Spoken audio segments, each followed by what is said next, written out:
Welcome into the UCR Basketball Show presented by Fire and Vine. My name is Jacob Vincent. That's Noah McKay. 2 weeks to go in the regular season in basketball, and there's a lot to be talked about. First of all, what a beautiful day it was today. We hit the links. We got some golf in. It was What? 70. My car said 77 degrees on the way home. It was a good day. It was a That good day doesn't today. that doesn't sound like something we would do, Jacob. I can't believe we would find a golf course today. We had to loosen our minds and get in some nature and some fresh air to make sure we have a good show tonight because there's a lot to be talked about. I've had a great day. I'm gonna tilt this down just a little bit. Let's get there. We go. Shout out to our guy Keith. Yeah. Listen, there's three of us. Me, you, and Goose got out there. By the way, get well soon, Goose. He's feeling a little rough.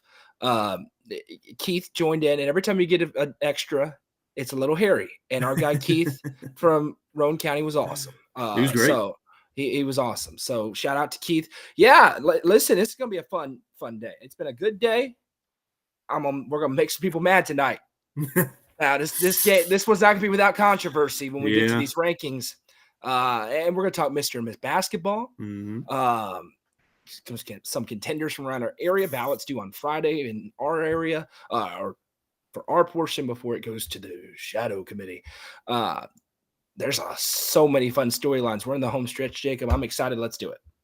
Well, as we always do, before we get going, I want to thank all of our all-inclusive sponsors for making everything that we do here at UCR possible. And again, this show, all our broadcasts, any show or anything that we put out is because of these sponsors. Club Wyndham, Sonia Brown with American Way Real Estate, The Real Estate Collective, Livingston Regional Hospital, Tee Up in Baxter, Fire and Vine, Amonette's Eagle Auction and Realty, Nelson Trophy and Screen Printing, Watson Chevy. You're watching it right here on the Watson Chevy UCR Media Network. Of course, this show is sponsored by Fire and Vine, the Crouch Team with Highlands Elite Real Estate, the Quality Family, and Swallows Insurance. We appreciate all of those sponsors and people for making everything that we do here at UCR possible. Once again, this is the UCR Basketball Show presented by Fire and Vine. If you're tuned in, comment along with us. Let us know where you're watching from, what you're looking forward to this week, maybe some games that you were at last week. Make sure you hit the share button, hit the like button. We're also live over on our YouTube channel. If you want to watch it over there, you can like the stream and make sure you subscribe to the channel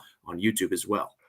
Before we get into all the great show we have planned, you mentioned our all-inclusive sponsors. Want to welcome back Swallows Insurance. Another year here, second year around the horn here for Swallows Insurance as that all-inclusive sponsor. We very much appreciate them. And I'll reiterate what you said. All of our all-inclusive sponsors and everybody else for making it possible for us to do what we do.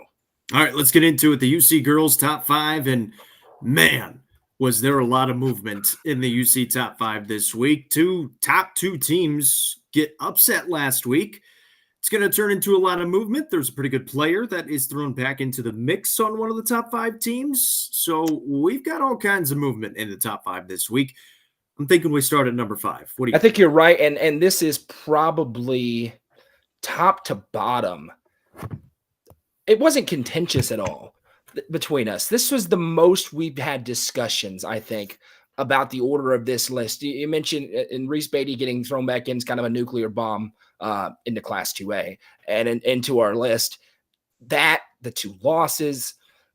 This one was tough this week on the girls' side, tougher than it has been. And, a wise man said last week, it's so close. If you lose a game you shouldn't, you're going to drop. And a couple of teams lost games they shouldn't have last week, and that's going to be reflected in this list. All right, let's start at number 5. And really, to no fault of their own, it's one of the hottest teams in the area. Pickett County Lady Bobcats at number 5, mainly just because of what everyone else has been doing both above them and then obviously right behind them last week. So Pickett County, again, no fault of their own, down to number 5, but they've won 7 games in a row. They took care of Clay County in district play, went on the road to South Pitt and won that game by a lot. They're 5-0 in 7 single A and 19-3 on the season. Yeah, elite. The favorites right now in Class 1A to win the state championship go back-to-back. Pickett County, you mentioned, slides to number 5. No fault of their own. 1A, the only knock on them is the lack of depth. They did not look overly impressive against Clay County. They may have held on to the 4th spot if they had, that game was really close late. They ended up pulling away at the very end, but that was very close. South Pitt it's not their year. Pickett County absolutely elite. And every team on this list, outside of one because of the class that they're in, is one of the favorites to win a state championship. That's how good it is in girls basketball. So no fault of their own. I reiterate what you said for Pickett County. When they're your 5 team, holy cow, we are so blessed with girls basketball in our area when they're your number 5. So Pickett County at number 5, and this is where it gets fun. This is where we had all kinds of conversations really the last few days trying to figure out the top 4. We knew Pickett County was going to be in there. I mean, they've still been winning ball games where we were going to place them. They end up at number 5. Number 4, the White County Warriorettes, 22-3 on the year, 6-0 in district play, but losing to Smith County on a buzzer beater, 45-42. Obviously beat DeKalb County as well, 66-25. But that buzzer beater loss to Smith County drops them down to this number 4 spot. Yeah, and listen, elite White County elite basketball team, not a bad loss. Smith County is a good basketball team, a team that very well may make the state tournament in Class 2A.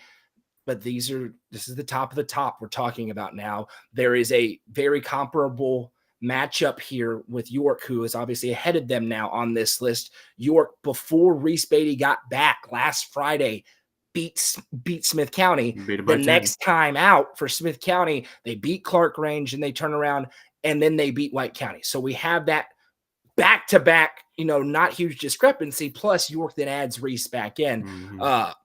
This White County probably is a little hurt on this list, despite their overall record by the non-district schedule that they played in comparison to the team that's right above them. Cookville's non-district schedule was awesome. And outside of Smith County and Bearden, White County's non-district schedule just wasn't there at the same level these other teams were. It's super close. We debated. I think at a certain point, all of these top 4 teams were in a different order throughout the past few days, but we're in agreement on this one. So number 4, White County. Number 3, as Noah mentioned, the Cookeville Lady Cavaliers also getting upset last week. And again, very similarly to Smith County, not a bad loss to Stewart's Creek on the road, 71-67. First district loss since 2021. They're now 16-4 in the year, 5-1 in district play, and our number 3 team in the UC Top 5. It's the first district loss since we've gone to 4 classes. Right. Because the last loss was to Stone Memorial, and they are obviously no longer very good Stone Memorial team. Those games were fun. Elite, I'm going to say about all 5. Elite with Cookeville, not a good loss. It's not a bad loss, but not a great loss. And the concern with that one was the matchup problem that we thought Cookeville could have. Stewart's Creek really pounced on, which is that inside game and just pounding the rock over and over again. Really poorly officiated basketball game, no doubt about it. Just bad all the way around. But still, Stewart's Creek was able to capitalize on some things. But mentioned the non-district schedule, really good. Would have been interesting if they would have played Knox Webb on Saturday, the game that got canceled. That would have been a very fun. And if Cookeville turned around and beat Knox Webb, they may not have fallen to where they did from that 1-3 spot, but ultimately couldn't play the game. Last time out wasn't their best performance, but an opportunity this week for the Lady Cavs to bounce back up. And that's really the end result of this particular top 5. Man, it's not set in stone. It could look different again next week. This is bouncing around from week to week, but Cookeville, very, very good despite the loss. And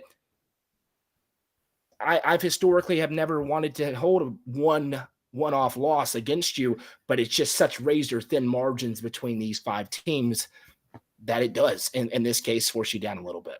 I think if you ask anybody on that Lady Cavalier roster or the coaching staff, they didn't play their best game. Lost by 4 points against a good Stewart's Creek team. So they're at number 3 on this UC top 5. That means our top 2 teams, different from last week, with Cookeville and Sparta both dropping to 3 and 4. Our top 2, number 2, the York Institute Dragonettes, welcome back to the top 2 in the UC top 5. They were number 5 last week, 17-5 on the year, 5-0 in district play. It's now 7 wins in a row.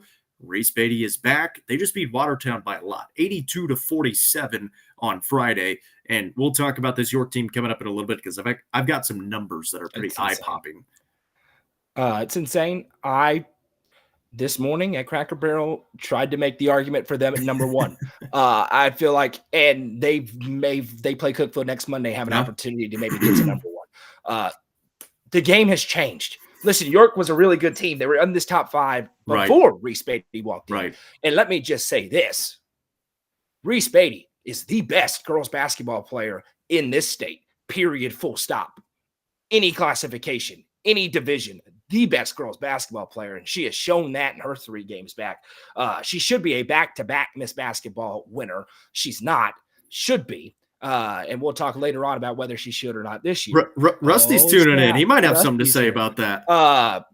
No disrespect to anybody else. It's not a disrespect to anybody else. She's the best player in this state. And she looks sensational.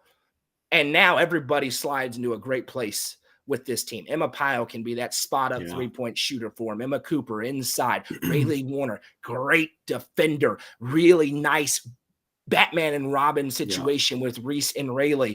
I like everything about what this York team is doing. Will not surprise me at all if this is the year they finally get that gold ball. They are in the running for it, and we may have what seems to be the matchup, which is them and Westview right now, with a nod to McMinn Central as well in 2A. Those 3 teams have really cemented themselves right near the top of the classification. But there is some, hey, let's see it bear out a little bit more. Maybe against a little tougher competition next Monday night before looking at them at that one spot. And Rusty agrees with us. My guy. That I think bears credence, and that ultimately is why we did that. Launching from 5 to 1 would be a huge jump. They go from 5 to 2 this week with the option. We'll do the team option to bump up one more potentially coming soon. So that does mean Upperman is at number 1, back at number 1, 21-4, 5-1 in district play. 2 wins in a row. They beat Cumberland County 48-34 and Stone Memorial 50-46. And really, again, there was no team that really stood out in our minds that, hey, that's the number 1 team, especially after Cookeville and White County lost. They took care of business, and a big reason why they jumped up to this number 1 spot from number 3 last week. And the only thing that Upperman has right now that the other teams don't is they don't have that loss where you go, well, I probably shouldn't have lost that one. Right? They don't have the 2 losses that our 3 and 4 teams took this week. York doesn't really have that now with Recent. And again, we talked a lot. That's just a huge jump from 5 to 1. We'll see if what happens there. Upperman doesn't have that. It is getting to that time of the year where there is a huge advantage on the clipboard for Baxter in the form of Dana McWilliams. This is Dana McWilliams' time as I look down and it says February 3rd. You don't like to see her on the other sideline if you're an opposing team this time of year. They absolutely remember loss to White County. That happened. Very competitive basketball game. Lots of different extenuating circumstances in that basketball game. And that's not to take anything away from the win that White County had. But this is not just a debate between Upperman and White County. It is a look at 5 different teams all with an argument. And when we look at the totality of the resumes right now, they've been the number 1 team the majority of weeks this season for a reason. They got back on the horse. The win at Cumberland County was a good win and a big game for them tomorrow night when they take on Ellie Butler and Livingston Academy that we will preview, of course. But the totality of the resume right now gives a slight edge to the Lady Bees. And listen, they've been to the state tournament 7 times in 9 seasons. That's just a reality. They know how to win this time of year, and they are continuing to win this time of year. As Noah mentioned earlier as well, there's only 2 weeks left in the regular season. These 5 teams could still move all over the place in this top 5 because they're going to be playing each other. York plays Cookeville, Upperman plays Sparta. Pickett County is the only team that doesn't play any of these top 4 teams in the final weeks of the regular season. And at this point would be a fairly big surprise if any other team jumped in. These 5 have supplanted themselves. Obviously, Smith County is the one sitting in that. They are. It was a top 6. Smith County is safely in that 6th spot. So somebody could, drop a couple they shouldn't, and Smith County could make some noise there. But these 5 teams have really, and as I mentioned, all of them very easily can find themselves in the state tournament. And Cookeville, as long as they're on this, and they won't be on the same side of the bracket if they're in the state tournament, all of these 5 teams can be in the state championship game in their respective classifications. So once again, our UC girls top 5 for this week with 2 weeks to go in the regular season. Upperman at number 1, York Institute at number 2, the Cookeville Lady Cavaliers are number 3. White County's at 4, and Pickett County at number 5 with a nod to Smith County, a big win over Sparta last week on a buzzer beater. They are our honorable mention team this week. The boys' side, well, it was pretty easy on that side. It's unchanged from a week ago with a little bit of a conversation at that number 5 spot, but we didn't see any team really deserving of taking that 5 spot. Maybe one team, and we'll talk about them a little bit later too. But yeah, so once again, our top 5 on the boys' side remains unchanged. Upperman 1, Pickett County 2, Jackson County 3, Stone Memorial 4, and Cookeville at number 5. Yeah, we took a hard look at Livingston Academy in that number 5 spot, and they have an opportunity this week. A big one, back-to-back games. Couple of big ones, two with Upperman and Stone Memorial. This one at number 1 is not close. Nope. At all. Upperman is far and away the number 1 team in the Upper Cumberland right now on the boys' side. And that's not a shot at Pickett County, who's finding themselves as a state championship contender.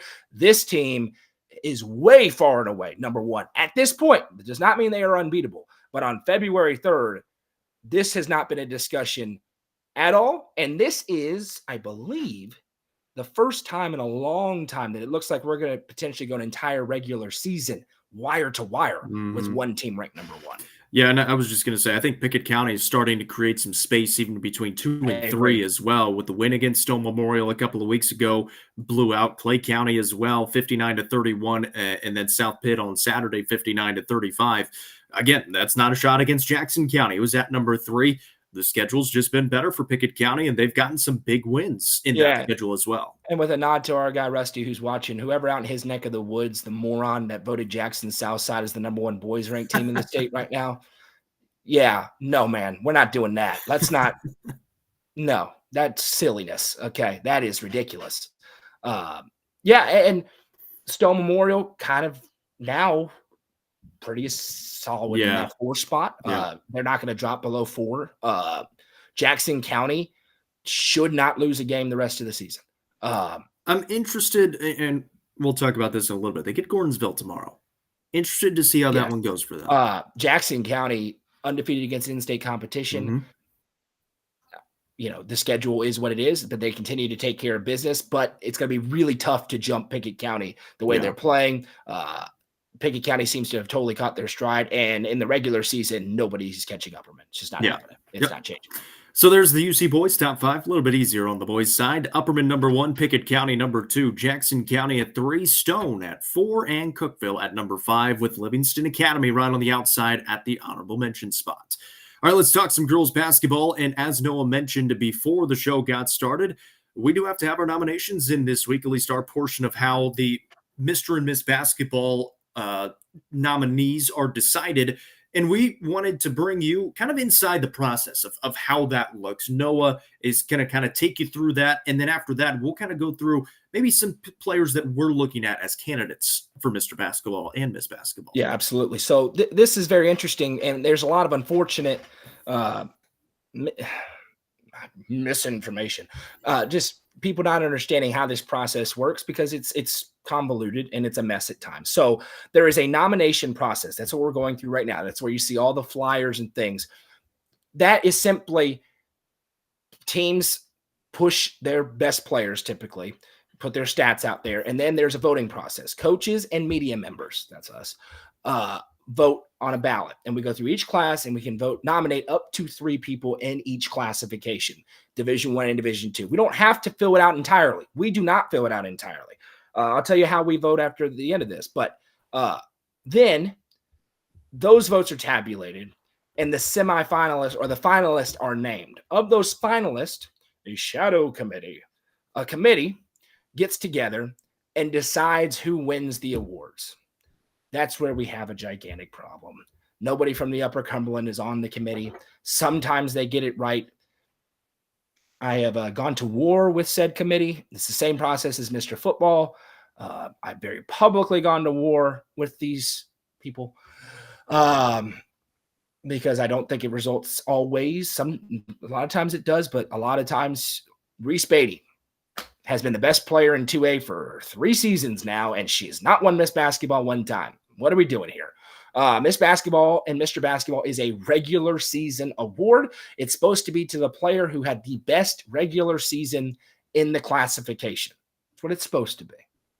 Hopefully that makes sense. So right now, nobody's been nominated. I do crack up a little bit at when we see a flyer and everyone comments, congratulations. It's nice, but that's not a thing yet. We'll see who the semifinal or the finalists are after it's tabulated.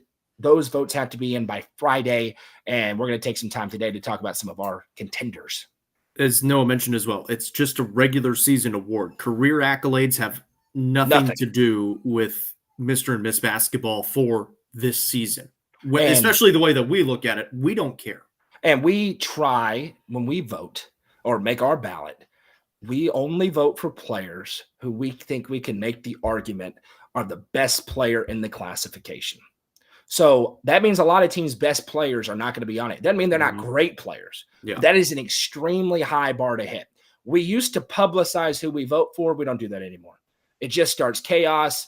It's not healthy for the kids. We do fill out a ballot. We don't publicize who we vote for. So I'm not saying we are or aren't voting for everybody we talk about tonight. We still have not decided. We're debating amongst ourselves who we're going to vote for. But there are some people who are contenders who kind of jump into the front of your mind when you think about potential Mr. and Miss Basketballs in our area. So we're going to talk about a few of them this evening. So that's so there's the process of how this all works. And again, we'll talk about some of the players that we think could be considered to be voted for, that we could vote for. And I figure I'll just go through each classification and we'll start at 1A and we'll work our way through. And as Noah mentioned, we could vote for 4A. We can vote for Division 2. We don't see a whole lot of Division 2 players. Probably not going to throw a vote that way. We're only voting for people who we really think are the best player in that classification. In the 1A classification, Zoe Nicholas has had a really good season so far. She is going to be considered. Emmy Lowe, obviously on the same team. They were kind of pushing both of them. And so we're looking at Zoe Nicholas and Emmy Lowe as well. And we also, at least the way that I do it, we have to look at the whole state because like you said, who we think is the best player in the state. So we have to look at the whole state, some other nomination forms that are coming in from other teams. Obviously, Blair Bogus is really, really good at Wayne County as well in the 1A classification. There are other players out there that we have to pay attention to make sure that our players are as good as them, if not better. Yeah, Zoe Nicholas has really kind of emerged as a superstar there in Byrdstown, and her ability to get it done as a 3-level scorer, finishing inside. She can hit the 3. She's really good at handling the basketball, part of that backcourt with her and Emmy Lowe. She's the kind of player, and this is the bar for Miss Basketball should be extremely high. That scares the daylights out of you for your opposing coach. She's the kind of player that can take over and win a basketball game if things aren't going right for her team. So you look at her and you go, she's different, which to me is a big barometer. She's different. Zoe Nicholas certainly deserving of a significant look. 2A, Reese Beatty. And obviously we know she hadn't played until last week. And I do not care. It doesn't matter. we know she's the best player in the state. Maybe if she had won the last 2 like she should have, right, I'd feel a little differently. I don't care about it. We're voting for her. Period. We're voting for her. She's the best player in the state, let alone Class 2A. It's not close in Class 2A. Yeah. She's the best player last year. She's the best player the year before that. She's going to Iowa State. She just tore apart Watertown. Like, it was fun. That's not a bad Watertown team. A bag of candy, just ripped them apart. I mean, this girl is legit. And when you talk about different, I mean, this is the type of player that when we're sitting here as old men 30 years from now talking about sports, Reese Beatty's name will come up. We're like, oh, you don't know nothing about Reese Beatty. No brainer. Reese Beatty. No, she should win it. I don't care. I don't care if she plays 10 regular season games. She should win it. She should have won it the last 2 seasons. She should win it. In the 3A classification, a few names thrown out there. Ellie Butler, Sydney Wilhite, obviously both from 7-3A, and we've got some really good teams in this district in 7-3A. And it's some pretty good players, especially in those 2 right there. Yeah, absolutely. And you talk about 7-3A and really in 4A too with Cookville, our Hmm. 4A team, those are some super balanced teams. Yeah. And sometimes that doesn't lead to miss Right. or miss Right. basketball, but it can lead to, deep playoff runs, which is what everybody should be after. So yeah, and Ellie Butler's been kind of hanging around in that conversation ever since 2 years ago when they went to the state championship game. Anytime you got a 2,000-point scorer, when Ellie Butler's in the gym, she's a bucket. And Cindy Wilhite's a player that people I don't know if understand how good she is. Uh, she can do everything and has got such a good shot. She's going to be a Division I player. It looks like at the next level. She has not broken out yet, but she's going to have an opportunity here next week or in a couple of weeks in the district tournament to really surprise some people. And when you talk, and I've mentioned this before, when you talk to coaches, which we do all the time, Sydney Wilhite's like one of the first names out of their mouths when they Hmm. talk about great players in our area. So you look at those two in 3A, and they've really supplanted themselves as near the top of the classification. So once again, all those players that we talked about aren't necessarily getting our votes, but definitely some contenders from our area for Miss Basketball this season. We will neither confirm nor deny outside of Reese. Correct. That's a Yeah. no-brainer. Yeah. Let's talk about some storylines. We will talk about Mr. Basketball coming up when we talk about the boys' side of things. But let's talk about these storylines on the girls' side. Obviously, the two big ones, Cookeville and Sparta, both get upset last week. The Cavs lose their first district game since 2021 as Cookeville falls to Stewart's Creek on the road on Friday, 71-67. Sparta falls on the road at Smith County on a last-second 3. Top two teams in the UC top 5 last week, both losing on the road. Sorry for the jinx. Yeah, and I look at both these teams and I think similarly. All right, shake it off. Time to go. Get Yep. back on the horse and go. And for Cookville, they haven't had an opportunity. For Sparta, they were able to go beat up on DeKalb County. Yep. Now Sparta has a different sort of game tomorrow with a Stowe Memorial team that has shown signs of life, only lost by single digits the first time they played. That's a game that I'm looking at because it's a game on paper. You think, hey, Sparta should win this game. But if Sparta's struggling at all, Stone could keep that interesting. So we'll keep an eye there. Cookeville doesn't have that. Cookeville's going to bounce back on tomorrow. Laverne cannot keep up with them offensively. And then Friday against Lebanon, that's where we look at Cookeville and see, okay, are they able to turn the page and do what they did the first time they saw Lebanon? Both teams have an opportunity to not be significantly hurt. Mm-hmm. Big difference, Sparta's was a non-district game. Yeah. Cookeville now has lost their margin there in the district. Now, if they take care of business from here on out, they win the district, no problem. But now if you drop one at Lebanon, you're looking at playing Blackman in the semis. Mm-hmm. No, thank you. No, thank you. You'd much rather play them in the championship game when your season is not on the line, although it kind of is because the loser goes to Bradley Central. Right. But regardless, that's the only real difference for me when I look at those two ball games, but both have an opportunity to make it be a blip that in 3 weeks we go, hey, remember when everyone freaked out about that? Who cares? And we'll see if they're able to do that. And yeah, I mean, like you said, both these teams going to have opportunities for Cookeville. It's right away. They get Laverne tomorrow and then on the road at Lebanon on Friday. And that's a massive one because now there's a 3-way tie for first in the district with Stewart's Creek, Lebanon, and Cookeville. Obviously, after Tuesday, that could change a little bit. But then Friday, big contest for the Cavaliers, especially. And that's when, Sparta's is so interesting because they handled Smith County early in the season. They're in the middle of this gauntlet 7-3A. And then you have to get out of the district and face a Smith County team that played the night before against Clark Range, built some confidence. That is textbook place where you could see a team dropping a game. Textbook. But Sparta's got to keep it rolling, right? I mean, when they fire on all cylinders, as good as it gets, but they went down big early to Upperman. They were able to come back and win it. They just don't want those things to turn into trends. I'm not saying they're going to, but you'd expect to see Sparta come out tomorrow and really take care of business and be super motivated on their home floor, knowing what happened last year on their home floor against that team, and go out and we'll keep a close eye on it though as we call our games. Let's talk about York Institute because in these 3 games that Reese Beatty has played in, obviously we knew York was very good before Reese Beatty got back. They were 14-5. They were a number 5 team on the UC top 5.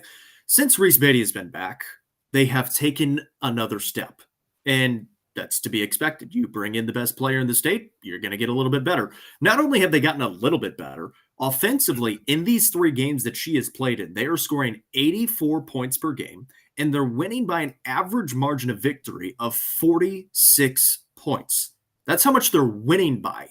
46 points. They scored 91 in a game against Monterey. Reese had 42 against Watertown in their last game on Friday. Is that good? That's a Watertown team that is a good basketball team. They beat Smith County at the start of district play in 5-2A. Yeah, they went from being a state tournament team to a state championship caliber team. That's what happens when you add Reese back into the lineup. And you know what's interesting about Reese Beatty is, there's been flashes of her being a dominant scorer, but she is such a true point guard, and she's such a gifted passer, one of the best passers certainly I've ever covered. But we've seen her just say, forget this, I'm going to score. And last Monday, her first game, she could have scored 500 points, and she didn't. And that's not the game plan, but she could have. And against Watertown, as you mentioned, not a bad team. They have a win over Smith County. And 42 in her sleep. Yeah, it was fun while it lasted for all these 2A teams on this side of the bracket. I mean, that was a good time. But to me, I look at it and I say a 3-horse race: McMinn Central, Westview, York. I'd be fairly surprised if a gold ball doesn't go to one of those 3 teams here in a month.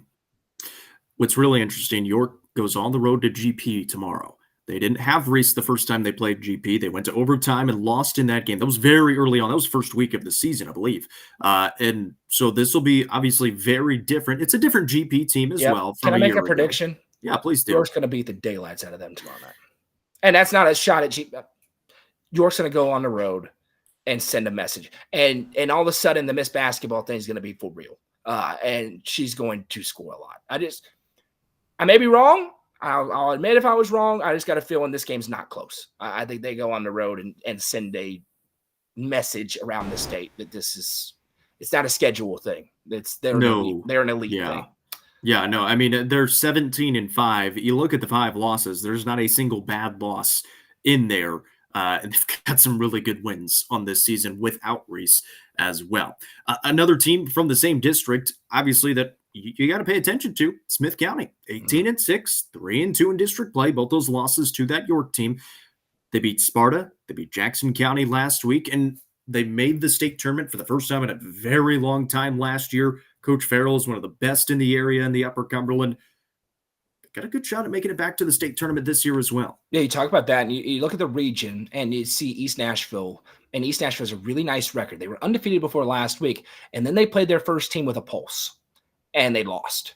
Now, it's an athletic East Nashville team, but I like how this Smith County team's playing. You talk about a versatile player like Chloe Collins. You saw the buzzer beater against Sparta, but she's got the size to get inside. She can step out and hit the 3. This is a Smith County team you look at and you see, I certainly see them getting back to the state tournament, and I could see them winning a game in the state tournament. Now, I think they're going to struggle with a York that has a Reese Beatty or a Karina Beastery from McMinn Central, and that Westview zone is we talk about Upperman zone and Livingston zone. That Westview zone is amongst the best in the state as well. But Coach Farrell, they believe in him. That's a big deal. Like, they believe in what they're doing there in Carthage. And I really like the way this Smith County team is rounding into form. I would have liked to have seen them play York with Reese just to see how that matchup goes, and I think we're going to get it. Right, later on. I'd bet a lot of money we're going to see it in the district tournament. Maybe a couple of times. Exactly, right. But I just like the way this Smith County team, and it feels like they're getting the most out of their players. And that's a sign of a team that's really clicking at the right time. So let's talk about some upcoming games, because there's some big ones this week. Obviously, Upperman is at Livingston Academy tomorrow, and this has turned into a really, really big matchup, specifically for Livingston Academy, because they lost to Cumberland County on Friday last week, so that drops them to 4th now in 7 AAA. They need this win to stay out of that 4-5 matchup. Well, there's a huge problem for Livingston when it comes to that you're talking about, because now they've lost the tiebreaker with Cumberland County. Right now, Upperman and Sparta sit atop the district. Sparta at number 1, obviously, but that's the top 2. And we talk about the top 2 so much because those 2 teams get a bye. DeKalb County's really struggling. Top 3 feels like they're going to make the region tournament. That 4-5, looks like Stone's pretty baked into that 4-5 right now. They're getting Courtney Hedrick more healthy. And then they're going to have Lauren Clark in the first game of the district tournament. I have no clue what that looks like, but I know I don't want my season on the line finding out what that looks like. Hard pass, no thank you. Because all of a sudden you're talking about Addison Howard dishing it around to Courtney Hedrick and Lauren Clark, and now Ashley Wittenberg can be a spot-up 3 shooter, and Lily Hinch can do all that Lily Hinch does. It just feels like that is a big addition for that team. Livingston has to steal one, at least one. They got to find a way to win tomorrow night. And then they probably have to find a way to beat Sparta too. Right. LA's in a little bit of a hole here, and I'm not saying they can't win that 4-5. You just don't want, want to be in that. It's just not a fun place to be. Hard pass, no thank you. Appreciate the offer. So they're going to figure out a way. And by the way, as Randy says, the county's 2 losses, Watertown. So we will get to see that. Yes. Thank you. What was I talking about? Livingston. Right. I'm tired. Livingston, if they're able to steal one tomorrow, remember they had a 19-point lead over Upperman. Now, the game changed in a hurry, so they're going to have to be ready for that. But Coach McWilliams against Coach Riddle is always an awesome chess match. Ellie Butler's in the building. Cora Copeland played well in that first game. Feels like an important game, and it feels like if LA loses, you probably go, okay, we know what the 4-5 matchup is, and get ready for it. But if Livingston wins, all of a sudden, now CC has a route to the 2. If they find a way to beat Upperman. So it's all up in the air, but I think we had the potential to get some real clarity about those top 3 at least tomorrow night after these games in 7 AAA. So Upperman is at Livingston Academy. That'll be a broadcast game coming up tomorrow night. Clay County at Clark Range. This is a big one in 7 single A because Clay County already has a win against Clark Range. If Clark Range wants to be the 2 seed, they have to win this game. Both these teams, I cannot figure out. No. I can't figure it out at all. Clark Range is playing Coalfield for the 40th time tonight. They're playing right now, actually. They've played a lot. We can try to find an update. On paper, you go, Clark Range, but you mentioned Clay County has already won. And Clay County faced such a ridiculous early season schedule. Yeah. And I don't think they've hit their peak yet. Like, they haven't reached expectations, maybe, but I'm not really concerned in the overall record. I saw them be very competitive against Pickett County last week. This is a very important game, to your point. And this, to me, we got to really pay attention to single A. Because look at who's that number 5 ranked team in single A right now. It's Van Buren County. The Eaglettes are going to be the sub-state opponent for the region loser. And the region loser is probably going to be potentially Clay County or Clark Range. All these games matter to set yourself up. I know it doesn't feel like it now, but it does down the line. So very close attention being paid to. Also, you get into the district tournament. You'd rather be the 2 than the 3 because you do not want to see Pickett County waiting for you in a district semifinal matchup. Same thing in a region semifinal matchup. Obviously, region more important because that'd be an elimination game. But I feel like these 2 teams are fairly evenly matched personnel-wise. They both have, obviously, very good coaches. Clark Range having home court advantage. It'll be 5,000 degrees in that gym. That's going to be a really fun matchup tomorrow night. Yeah. So those are big matchups coming up tomorrow night. Obviously, there's more broadcast games coming up tomorrow night, but those are some key ones that we're definitely paying attention to. You don't think your girls' game is going to be close tomorrow? Listen, Laverne is a much better team. Man, you're so good at this. They are much better defense. It ain't going to be close. They are. That motivated Cookville team's going to score 150 points tomorrow night. Maybe not 150. Yeah, we're going to test that defense out a little bit tomorrow night. Yeah, maybe. Sure. I'll take the over. Cookville does have a big one, obviously, tomorrow to get back on track, but then Friday at Lebanon. It's a huge game for the Lady Cavaliers. They just suffered their first loss in district play for the first time since 2021. They were undefeated in district play for the last 3 seasons in a row, this one being their first loss in district play. Nobody had been able to do it before. And they had a tough one with Stewart's Creek last year on the road. They didn't play well. They won 36-28, very low-scoring game. My light just fell. Apologies. I was just going to say, as we get a light show from Noah. Yeah, it's about to be. There we go. So this is a big one at Lebanon. And if you'll remember, Noah and I did this game at Lebanon last year. This was the first game. They played it on a Thursday and then played at Cookville on Friday. And it was a big win for the Lady Cavaliers on the road at Lebanon. That was after all the ice and the snow, and they had to reschedule. But they were able to get it going. You're I'm fine. gonna Just get this straight, and then we'll figure it out. I'm in the darkness now. Yeah. Listen, and this is one that we mentioned. It's probably a good thing for Cookville. They get Laverne here. That's kind of a mhm, get right spot. And for Cookville, you're able to, if you take care of business against Lebanon, kind of breathe a sigh of relief and know, okay, we just got to beat Stewart's Creek and we're fine. And that'll be a very motivated team. You'll be on your home floor. You'll be away from whatever home cooking that was going on last week and on Friday night in Murfreesboro. So, but if you lose it, all of a sudden now you got to get a little bit desperate, and your path to winning the district becomes pretty difficult because Lebanon would just and you could still be the 2 seed, but you even could that would be difficult. exactly. And as the 2 seed, you have to face Blackman in Mhm, the semis of the region if you win the district tournament right, there. So, right. and the problem with being the 2, as we talk about that, is that means you probably face the 3, which is Stewart's Creek, more likely than not, in the first round or in the second round in the district tournament. And you just, I don't love the matchup with Stewart's Creek. I think Cookville matches up much better with Lebanon than they do Stewart's Creek, notwithstanding, obviously, what happened on Friday night, but just in general, I don't like a team with 2 bigs against this Cookville team. Cookville is going to have to speed them up. We'll talk about that next week before we get to the game.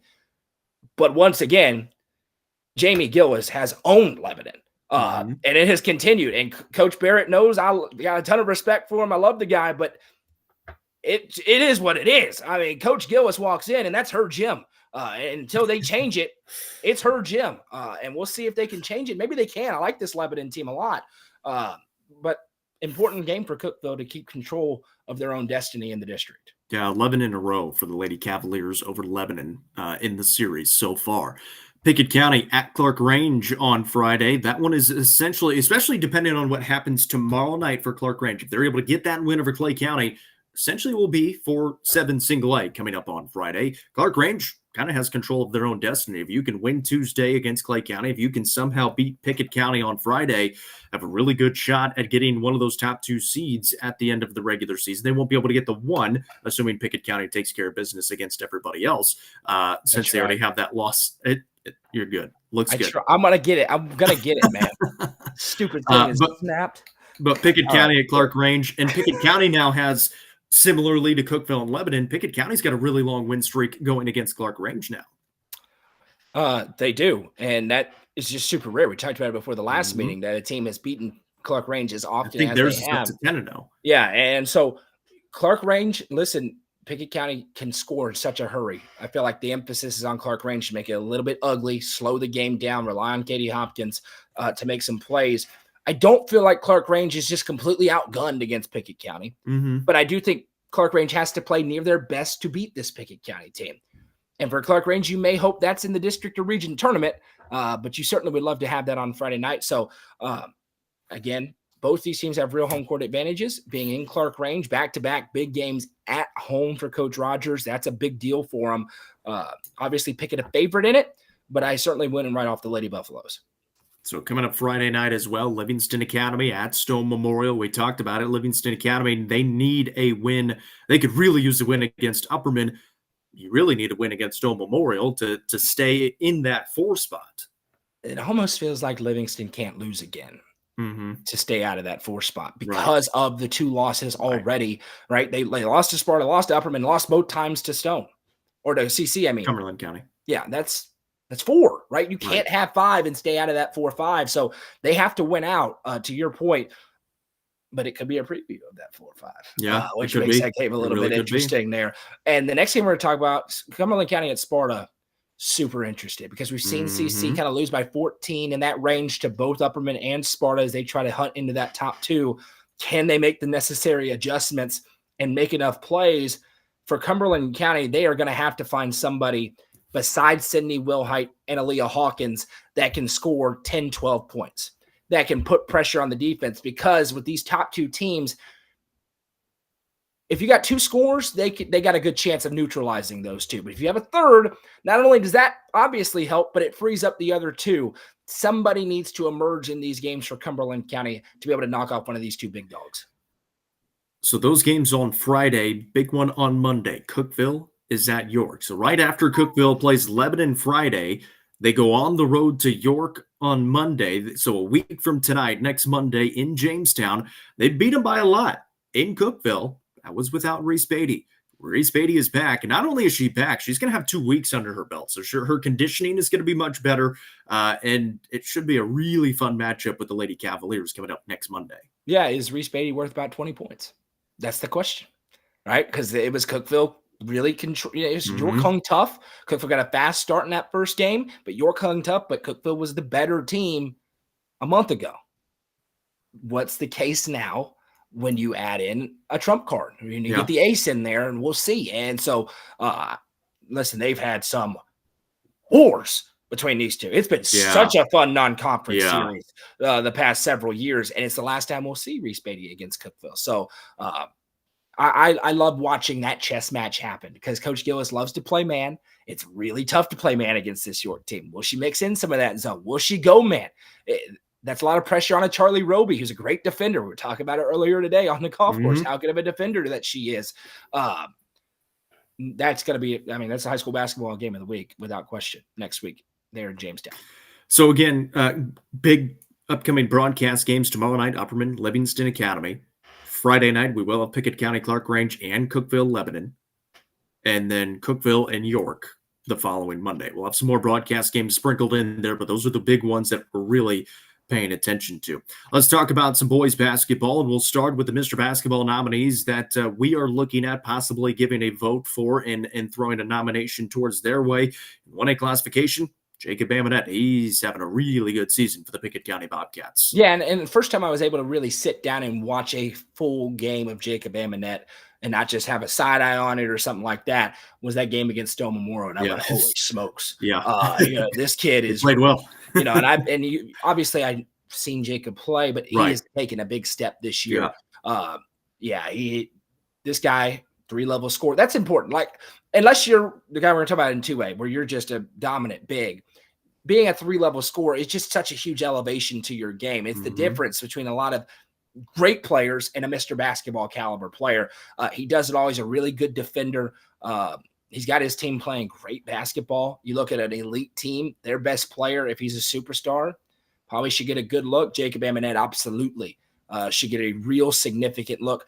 I don't know enough about some of the other areas in the state to say he should win it, but he should certainly be in the discussion. In 2A, Will McCrary with Jackson County. He had a great season last year. He's having a great season this year. He's a walking double-double, as we always say. Again, this is one of the best teams in the 2A classification. He's one of the best players on this team and will be getting some consideration. Yeah, I was going to say Mr. Double-Double. He's so good inside, finishing and running the floor, really solid on the defensive end. He is their mismatch for Jackson County. He is the difference. No question. He should be in the discussion. Now, this is a classification with some dogs. Talk about the guy from Loretto, 6'8". There's a couple guys out of Alcoa who are legit. But Will McCrary, you talk about a Jackson County team undefeated against in-state competition, a top 5 ranked team in the state of Tennessee in the latest Tennessee Sports Writers Association poll. And he is a gigantic reason for it. And very well maybe 1A Mr. Basketball next year. Yeah, that's crazy. They're going to go down to 1A and have a lot of success. I think we all feel like, but they're having a lot of success right now in 2A as well. 3A. I think I can say this. We're voting for these two guys. Yes. Can I say this? Okay. That is correct. We're voting for these two guys. Ty Cobb and Kate Capps. Similarly to Reese Beatty on the other side, these two guys we are definitely voting for. Ty Cobb and Kate Capps. Kate Capps should have won it last year. Correct. And these two guys should absolutely both be finalists this year in 3A. Seems like these two, there's a kid from Greenville, there's a kid from Tennessee High who kind of have the headlines. Cade should have won it last year, no question about it. They better be on the stage. And in my humble opinion, Ty Cobb should win it. This kid has been absurd. There's not a hole in his game. And he's great on the defensive end. He's great inside. He plays way above the rim this year. He's a 6'1" point guard, and he is way above the rim. He's shooting 40+% from 3, shooting over 80% at the free throw line, shooting 60% from the floor, scored 45 points in a game. And if he's not going to win it, Cade Caps absolutely should win it. And Cade Caps, right? This is where you can get into. We can get in with the guy we're talking about in 4A as well. Take him off the team. Are they a top 10 team in the state?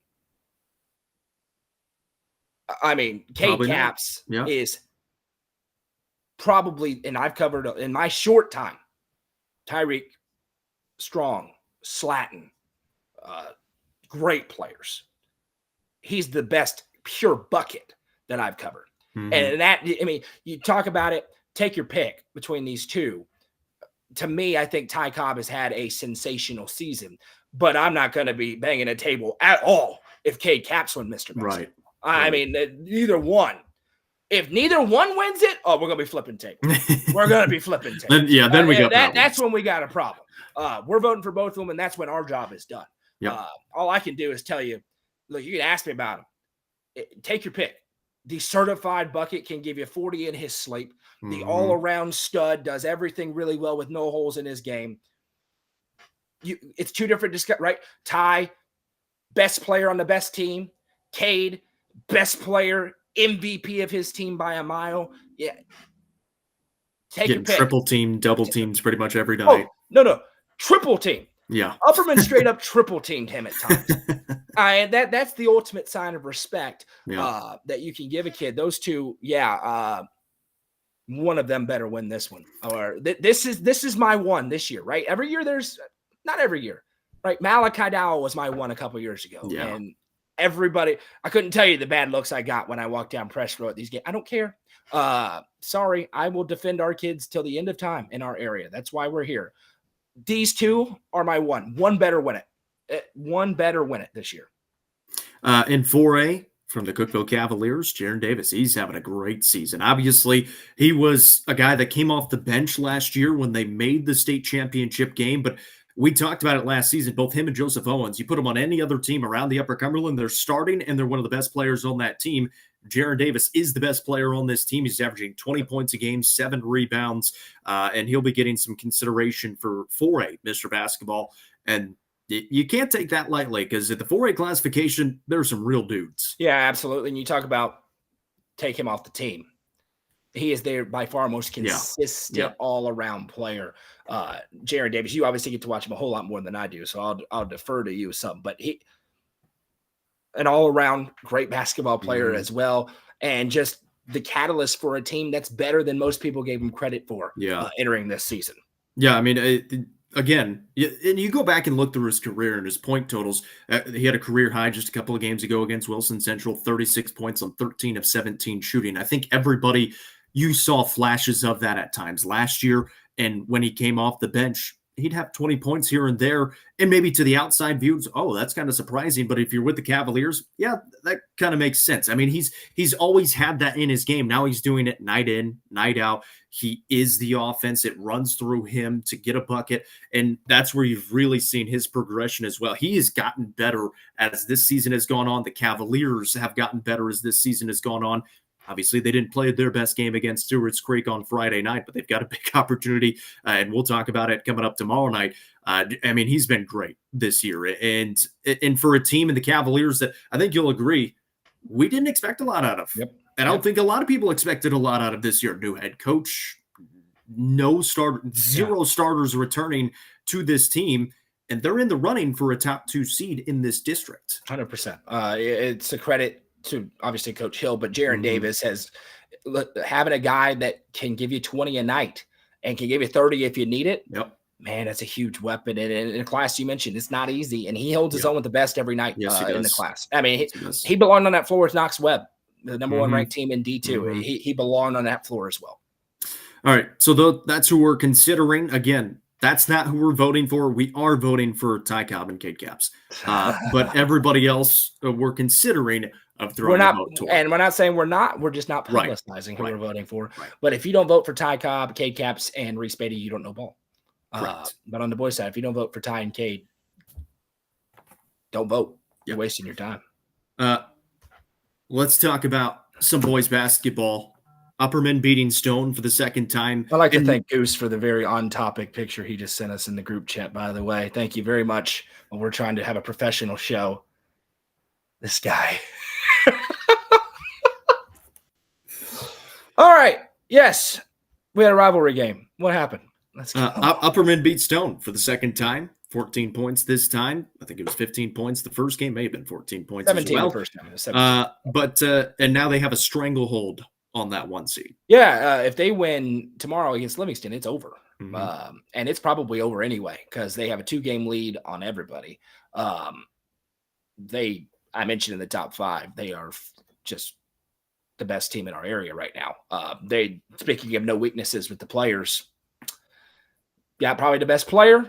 Got let's put it this way. When Bronsden Chaffin is your second option, that's kind of ridiculous. And that's and Colton Johnson they got the size inside. They've got the shooters with Torrance and Huddleston, Turnbow, the lockdown defender, and speed off the bench. They're deep. They can go 9 deep. They can go 10 deep. Finn Sism plays on every team we cover routinely. He gets in late for Upperman, or if one of the bigs gets into foul trouble. They got very few weaknesses, and they showed it again. They just kind of anacondaed Stone in that game and exerted their will, and they had their run into the first half. 45 seconds, 9-0 run. That's it. And that was game. And Stone's a very good basketball team, and it just didn't matter. They've really supplanted. They're the number 1 ranked team consensus in this state outside of one joker who voted for Jackson Southside. But every poll, they're number 1. And yeah, stranglehold is the right word. It's about over in 7 AAA on the boys' side. Now, it's not over for the 2, and we're going to get to that here in a moment. Yeah. There's some interesting things underneath that 1 spot, but right now the 1 spot's almost locked up. Well, let's talk about the 2 because Livingston Academy is they're 14-9 overall. They're 4-2 in district play, a loss to Upperman, a loss to Stone Memorial. But when you look at those losses, you did that game, and obviously the game itself very poorly officiated against Upperman, but it was close. They got it to a possession game late. Just real quick, it was just poorly officiated, period. Right. Both ways. Right. I think it hurt. In some ways, it hurt Livingston more because Livingston loves to play that quick style, and they couldn't do that at all in that game. And then had a 1-possession game against Stone Memorial. Stone hits a 3 late to go ahead, and they're able to hit free throws to win. I think it was by 4 points in that game. They play both of them this week. Upperman at home, on the road at Stone Memorial. And right now, they're in the 3 seed just because they have the loss to Stone Memorial. They really control their own destiny of possibly getting up to that 2 seed. Yeah, they do. And I think we have to recalibrate a little bit on Livingston because we kind of viewed it as Upperman and Stone and then a gap. And Livingston the first time showed that gap to them is not that big. And we kind of were wondering who that team was going to be. Was it going to be Sparta? Don't forget about Sparta. They beat DeKalb County. They avenged 1 loss. If they beat Cumberland County, I'm not saying they will, but if they beat Cumberland County on Friday, all of a sudden, Sparta with a big game tomorrow night against Stone Memorial. Yeah. They beat Stone last year in Sparta. I'm not saying they're going. Just remember, I have a take. I let it die for a moment. I may revive it. You brought it back a little bit last week. A little bit. But for Livingston, they've shown that's not that big of a gap. And they have an opportunity. Think about it this way. For Livingston, let's say they go 2-0 this week. How different are we talking? All of a sudden, they're all alone in second place. They're only 1 game back in the loss column of Upperman. Now, if they lose both this week, they're going to be the 3 or the 4. That matchup with Sparta becomes huge. Cumberland County, they're still the X factor. They got a couple of big wins. So, and unlike the girls, I don't want any part of a 3-6 on the boys' side. We've seen DeKalb County already beat either Sparta. of those playing games. We've seen Cumberland County already beat Sparta. And DeKalb County, I don't want any part of that. This is a huge opportunity this week for Livingston Academy to show, hey, there's no gap. It's a top 3, and we're firmly in that discussion. Yeah, so again, they play Upperman tomorrow night, host Upperman tomorrow night, and then on the road at Stone Memorial on Friday. Pickett County, very similarly to Upperman, dominating in 7 single A, beat Clay County by a lot, 51-39 the other night. And they have really supplanted themselves as the number 1 team in 7 single A, and it's really not too close at this point. They've supplanted themselves as one of the best in the state. Let's not forget they earned the right to beat Eagleville. Yep. Who's one of the top teams right now in this state. Chattanooga Prep seems a little bit mortal. I still think they're a sleeping giant there. Right. But regardless, I think this is a Pickett County team that seems to somehow still be getting better, which makes me wonder, what is this team's ceiling, and have we seen it yet? And if we have, that ceiling may be good enough to win a whole bunch of postseason games. But if they continue to ascend, which they have not slowed down on that ascent, I mean, they continue to play better and better, and you expect Jacob Amonette, Mr. Basketball candidate, to do what he does. It's these other players who seem to really be embracing their roles and making smart plays night after night that have been the difference. I was talking with Casey yesterday about this Pickett County team. Obviously, Casey and Jack, they've done a tremendous job all season long covering this Pickett County team. Casey will be out this week, but I was talking to him yesterday about this Pickett County team, and he said, at the beginning of the season, Eli Reagan and Cole Amonette almost felt like they not necessarily didn't know what they wanted to do, but didn't have their roles offensively. Well, then we saw a breakout game from Eli Reagan against Eagleville. We've seen Cole Amonette, and he's just a freshman this year. We've seen Cole Amonette get a lot better as this season has continued on, and now both of those players are very confident. We saw Nathaniel Cobb. He was the freshman of the year last year in 7 single A, so we know he is good. And then you've got Lyric Pears, who he's going to go get you 10 rebounds. He's going to go get you 10 points. He's going to defend like crazy. He knows his role. He's been doing his role for the last couple of seasons. So you look at all 5 players on the floor for Pickett County, they're probably not going to come off. I mean, their conditioning is really, really good. Unless they get into foul trouble, they're most likely not coming off.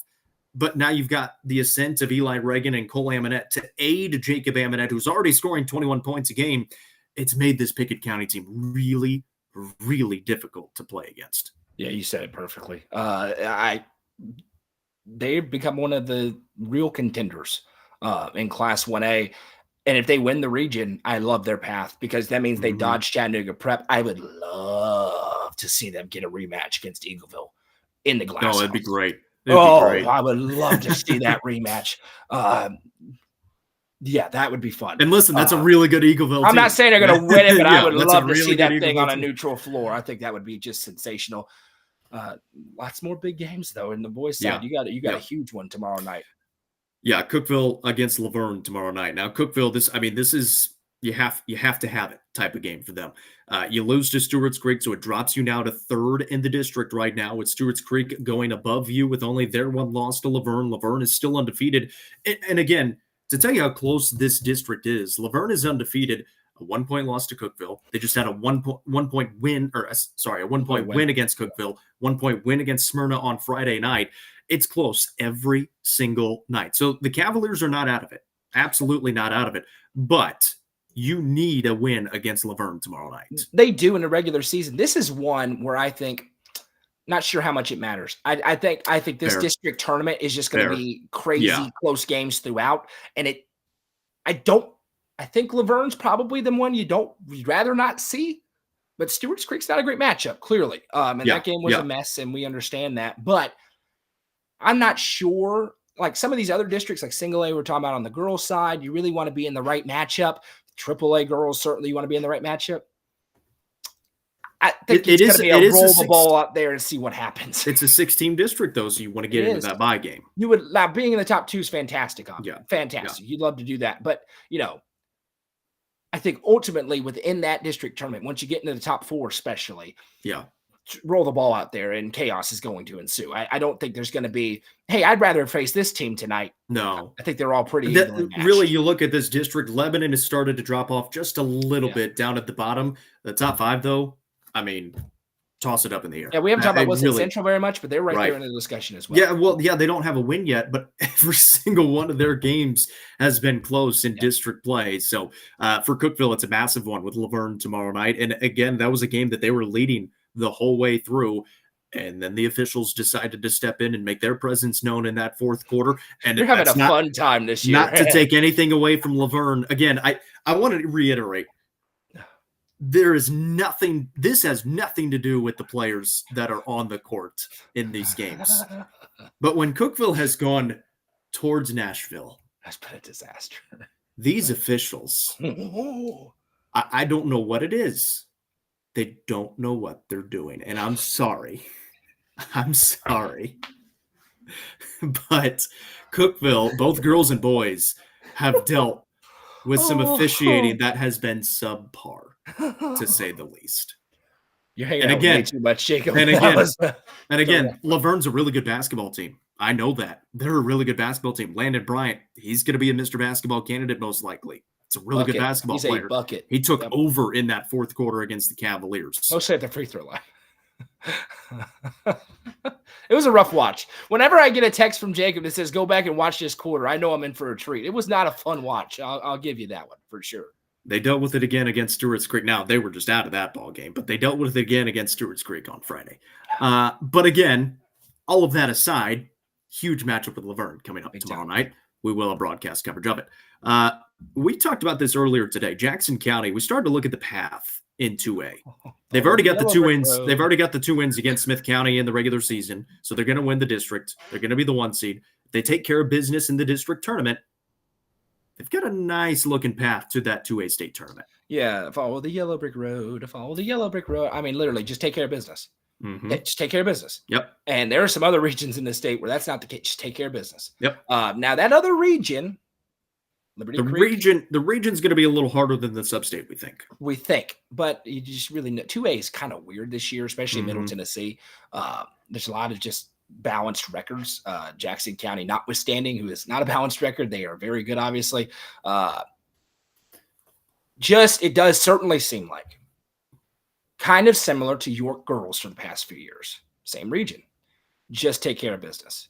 And if they can just take care of business every week, they got a great chance. Or every game, I should say, they should be in the state tournament, which would be unbelievable. And then once you get in there, let Will McCrary go to work and see what you can do.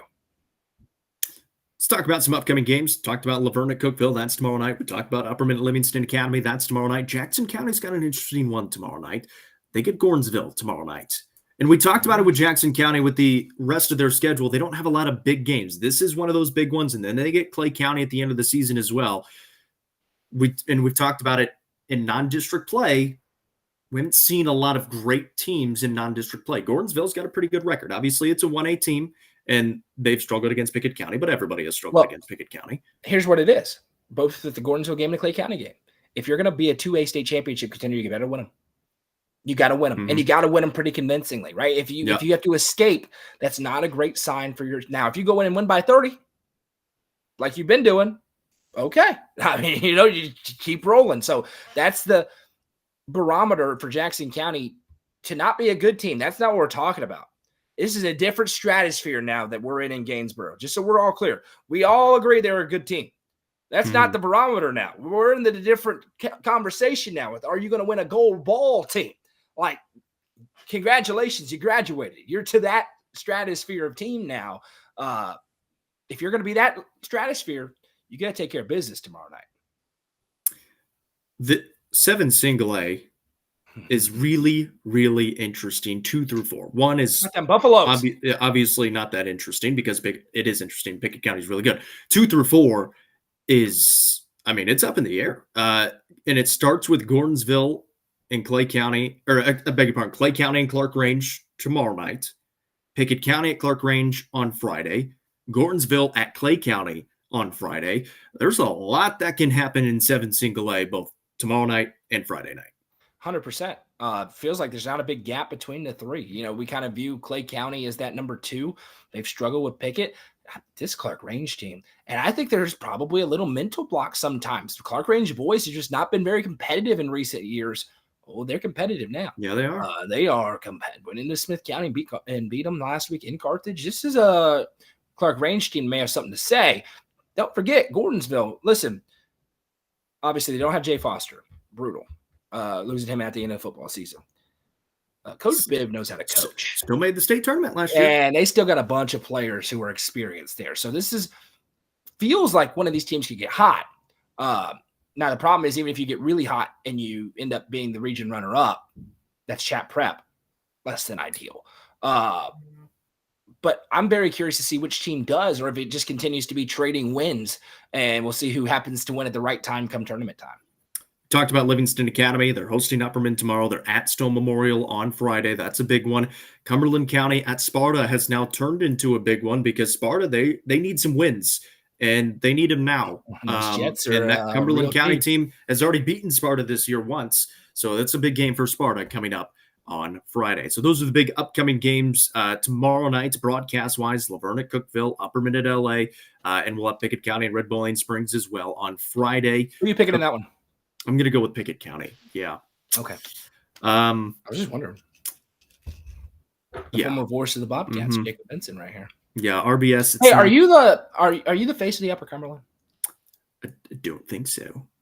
I don't know who that would be, but I apparently have opinions on it. I haven't heard of that. Kind of weird. Just wondering. Wonder who that would be. But that's what we have coming up. Lamar Rogers, for sure, by the way. For sure. 1,300 wins. It's pretty good. Hall of Fame. If I had to make a pick, apparently I have before. It's Coach Rogers. But yes, continue. But yeah, so some big upcoming broadcast games. So Tuesday night we'll have games. Friday night we'll have games. Saturday, Pickett County is playing Clinton County out of Kentucky. Those will be a couple of good games.